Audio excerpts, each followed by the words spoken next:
बड़े परिवार में गया था बीमा करने, 2-2 करोड़ का जीवन आनंद दोनों बच्चों के नाम से हम लोगों ने किया। 35-37 साल के बच्चे थे। नेचुरली बीमा वाले हम थे, हमारे अभिकर्ता थे, विकास अधिकारी थे, तो उनके जो फादर थे 62-63 साल के, मैं उनके पास गया। मैंने कहा सर आप ऐसा कहीं नहीं करते हो कि आपको 3-4 करोड़ रुपया आप जीवन अच्छे में डाल दो तो आपको रेगुलर पेंशन मिलता रहेगा। मैडम के नाम से भी 2.5 करोड़ अपने नाम से डाल दो तो आप लोग को 36-37 लाख रुपया पेंशन मिलता रहेगा, रेगुलर अच्छा रहेगा। उन्होंने मेरी तरफ तिरस्कार भरी नजरों से देखा। दोनों बच्चों को बुलाया और दोनों बच्चों के कंधे पे हाथ रख के कहा कि मिस्टर कुमार, भगवान ने मुझे 2 पेंशन दिए हैं, मुझे आपके पेंशन की जरूरत नहीं। मामला बड़ा संगीन था, इमोशनल था, तो मैंने भी कहा कि सर परमपिता परमेश्वर की बड़ी कृपा है आप पर कि आपने इतने अच्छे बच्चे दिए हैं, लायक बच्चे दिए हैं, भगवान करे उनकी कृपा आप पर बनी रहे। कहकर हम लोग लौट गए। 2-2 करोड़ का जीवन आनंद कंप्लीट हुआ। पॉलिसी बॉन्ड हैंड ओवर हो गई 1 महीने के बाद। 3 महीने बाद अचानक उनका एक दिन रात को फोन आया मेरे लैंडलाइन पे, क्योंकि मैं कार्ड दे के गया था, और उन्होंने पूछा कि मिस्टर कुमार आप सुबह ऑफिस कितने बजे पहुंचते हो?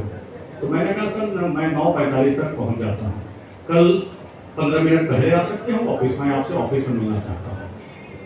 मैंने कहा जाऊँ।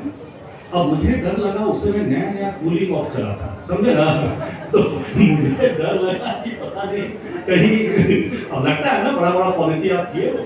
अच्छा प्राइवेट का कलकत्ता में बहुत ज़्यादा प्रेशर भी था उस समय। मैं रात को थोड़ा बेचैन रहा कि पता नहीं क्या है नहीं है।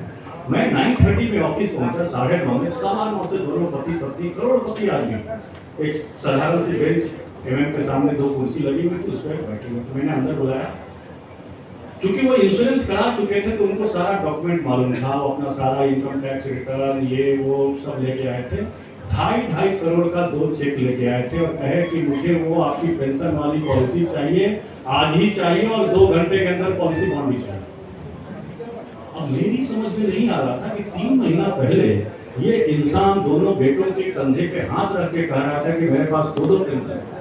अचानक ये 3 महीने में हुआ क्या, लेकिन पूछने की हिम्मत मेरी नहीं थी। नीचे ब्रांच था, मैंने ब्रांच में तो बनाया, बुलाया, सुबह 5 करोड़ का चेक दिया, वो चलते हुए गया, क्या भैया, और 11 बजे तक पॉलिसी बॉन्ड वगैरह प्रिंट करके हमने उनको दे दिया। और उन्होंने बताया उस समय ब्रोकन पीरियड चलता था, मैंने बताया कि सर ये ब्रोकन पीरियड और 1 महीने का जो पेंशन है एक साथ आपके अकाउंट में जमा होगा। ठीक है, हो गया। जब उनके जिस दिन अकाउंट में पेंशन जमा होना था, मैं बड़ा पर्टिकुलर था, मैंने फ़ोन करके पूछा सामने कि सर आपके, हाँ बेटा, मैं, अच्छा पहली बार उन्होंने मिस्टर कुमार से बेटा कहा, मेरी उम्र उसमें 40 साल के आसपास होगी। उन्होंने कहा हाँ बेटा पेंशन आ गया, बहुत बहुत धन्यवाद, बहुत अच्छा लगा। बेटा तुम कौन कौन यहाँ रहते हो? तो मैंने कहा मेरी वाइफ है, 2 छोटे बच्चे हैं, तो बेटा संडे को मेरे यहाँ नाश्ता कर दो। तो मैंने कहा आप एड्रेस बता दो, मैं आ जाऊँगा। तो बोले नहीं, गाड़ी मेरी जाएगी, सॉफर ड्रिवन गाड़ी, उस गाड़ी से आपको आना है। मैंने कहा मेरी गाड़ी है, आप बताओ तो एड्रेस बताओ, मैं आ जाऊँगा। नहीं, मेरी गाड़ी मेरी है। बड़ी सी गाड़ी आई, हम लोग बैठे पूरे परिवार, घर पे गए, 5 स्टार नाश्ता लगा हुआ था। और जब उन्होंने बेटा करना शुरू किया तो मैंने कहा अंकल अब तो बता ही दो कि 3 महीने में क्या परिवर्तन हुआ। तो उन्होंने खुल के कुछ नहीं बताया। उन्होंने कहा कि बेटा एक बात बताता हूँ, जब से तुम्हारा पेंशन आने लगा है ना, तब से मेरी दोनों बहुएं सुबह 4 बार पूछती है, बाबा चाय पियेंगे, चीनी वाली पियेंगे, नाश्ता में क्या करेंगे, नहीं करेंगे।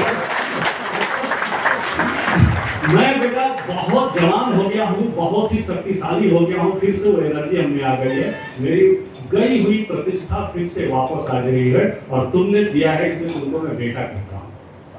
मैं मिस्टर कुमार से बेटा पे इसलिए आया कि तुम ही मेरे असली बेटे हो, जो बुढ़ापे में तुमने मेरी वो ताकत, वो सामने शौकत लौटाई है जो मैं कहीं ना कहीं बीच में लूज गया।